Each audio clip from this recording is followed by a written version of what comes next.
Hi folks, Tim here, your friendly STEAM Lab coordinator, coming at you live from the science desk at the Montana Science Center.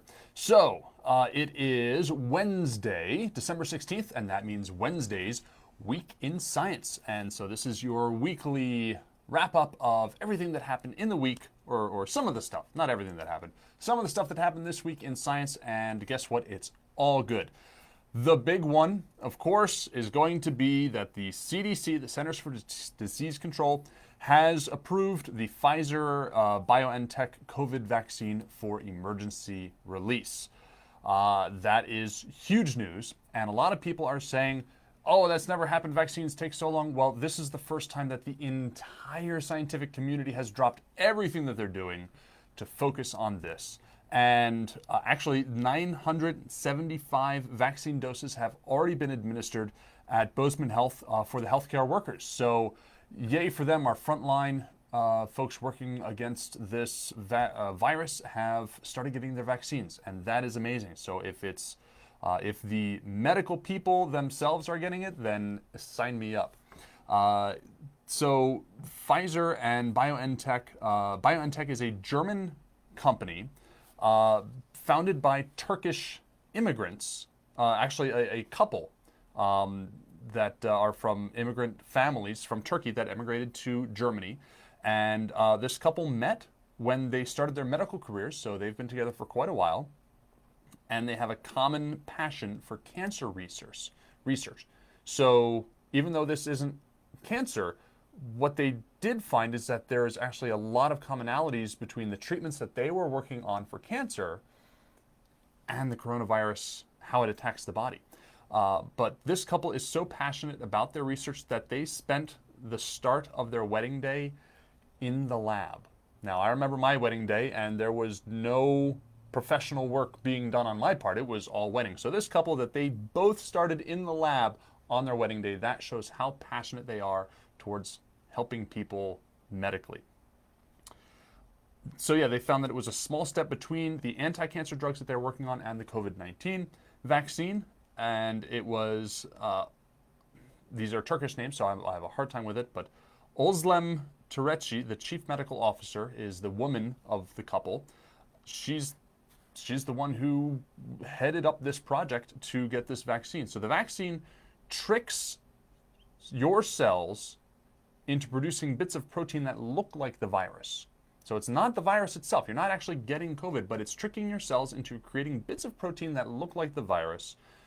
And then your immune system learns to attack and protect against those viruses, which prepares your body to fight off an actual COVID infection. So as far as I can tell, now I'm not a biologist or a virologist, but for what I can gather from this is you're not actually getting the virus at all. You're just getting something that looks like it so your body can prepare against it. So that's really awesome. Sign me up. We're getting vaccines. All right. That's the big news. I'm sure everyone's heard about that. So the next thing is that SpaceX has done a successful launch for their Starship, which is the vehicle that they're planning to use to get to the moon and to Mars. So this is a new developmental, no one's on board. This is a test launch. They were only going to 40,000 feet and with a controlled descent recovery. So I have footage of that. Let me go ahead and, there we go. So the launch went as expected. We can see the last few seconds of the countdown here and several different angles. This is a very large craft, so it looks like it's going slowly, but I assure you it is going quite fast. It has to reach escape velocity, which is several times the speed of sound. But what they wanted to prove is that it could launch to 40,000 feet with a controlled descent. And what's neat about this, and in a few seconds I'm going to speed it up, because it's a long launch. It takes a while to get to 40,000 feet. But as it reaches the apex, and you can see the rockets on the in the bottom right there, vectoring the thrust to control it. And once it reaches its peak altitude, it then cuts the thrust and pitches over, and then there's fins that come out of the sides to control the descent and actually kind of fly it back to where they want it to go. So, and there's thrusters on the front pushing the nose down. And this is the first time any sort of spacecraft has done anything like this, the belly flop, as it's being referred to. So this is a new technique that SpaceX is pioneering, new ways to bring the spacecraft back to Earth for reuse. And that's a big deal about saving the cost that you can reuse. Now, it uses that vectored thrust to put it back upright again, and in true SpaceX style, bring it back to land. But unfortunately,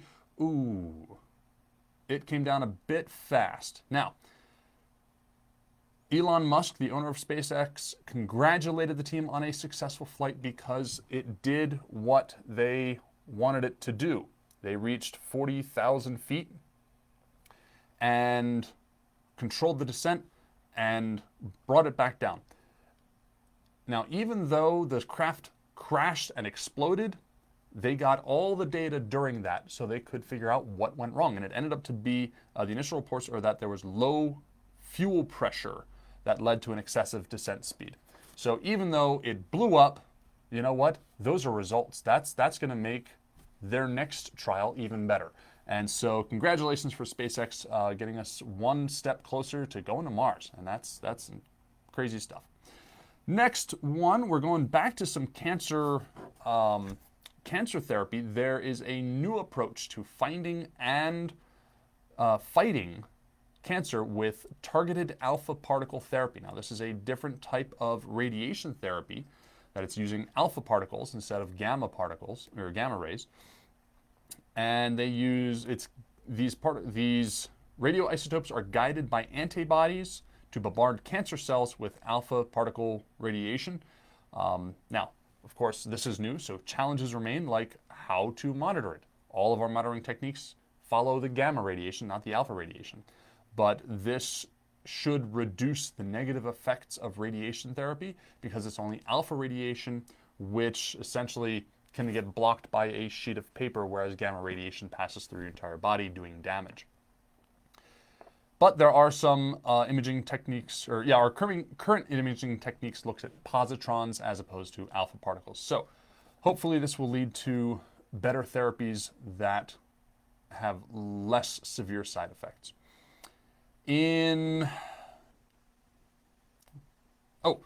Researchers have found that honeybees are able to repel the Asian giant hornets, or commonly known as the murder hornets, that the regular honeybees are using animal feces dotted around the entrance of their hive. And this repels the giant hornets from invading the honeybee hive and wiping out the hive. So this is the first time that honeybees have been observed using a tool, and the first time that honeybees have ever been observed harvesting feces. So this is a new behavior that this new threat has caused the honeybees to actually use tools and do something that they haven't done before, which is amazing. Bees are tiny. They have microscopic brains, and they're figuring this out. But to quote Jeff Goldblum in Jurassic Park, nature finds a way. Love honeybees. I love honey. So good job, honeybees. NASA has announced the 18 Artemis astronauts. Now, Artemis is a joint effort between NASA and Boeing to get to the moon and eventually to Mars. So paralleling what SpaceX is doing, and NASA contracts to SpaceX to get astronauts to the International Space Station. So parallel to that, Boeing is making theirs in conjunction with NASA, and they expect to return to the moon in 2024, which is very similar to what SpaceX is looking to do. And Boeing is developing the Orion capsule to bring those astronauts to the International Space Station, to the moon, wherever we're going in space. March 29th of this month is an unmanned test launch. So to make sure that all systems are working and that everything is good for human space travel, they're going to do that March 29th unmanned test launch for the Orion space capsule and the Artemis program. So yeah, if you just look up I'll put a link down below that the 18 astronauts have been named, and they will be selected depending on the mission who gets to go flying. In Belize, researchers have found the damselfish in the coral there have domesticated the mysid shrimp. So the damselfish grow algae to eat, and the mysid shrimp fertilize the algae. So the damselfish have been seen protecting the mysid shrimp from other predators so that they can fertilize the algae.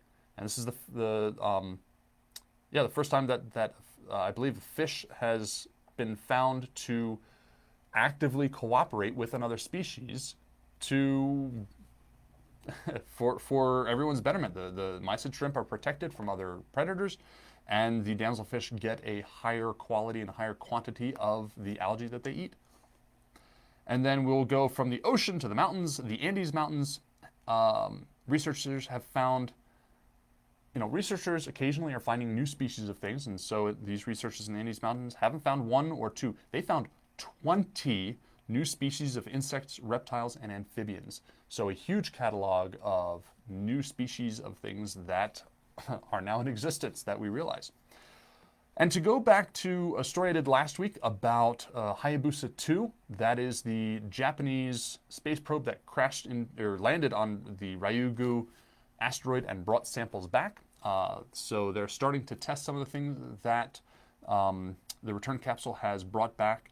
And this is the first time that extraterrestrial gas sample has been returned and is being analyzed. So it was a successful return for gases that were collected off of the Ryugu asteroid. So a bunch of first times, a bunch of new stuff. We've got COVID-19 vaccine is approved and is already getting sent out there. SpaceX with a successful 40,000-foot launch. New approach to finding and fighting cancer. Honeybees are being able to repel the Asian giant hornets. NASA has announced 19 astronauts for the Artemis program. Researchers in Belize see that a damselfish has a pet. Researchers in the Andes Mountains find 20 new species, and we have extraterrestrial gas from an asteroid. What a week. It's all good, and I will see you next week on Tuesday for Tuesdays with Tim, with things that are happening here at the Science Center, and then following that on Wednesday with your Week in Science. So let's see what scientists do in the next week. I can't wait to see it and to tell you about it. We'll see you then.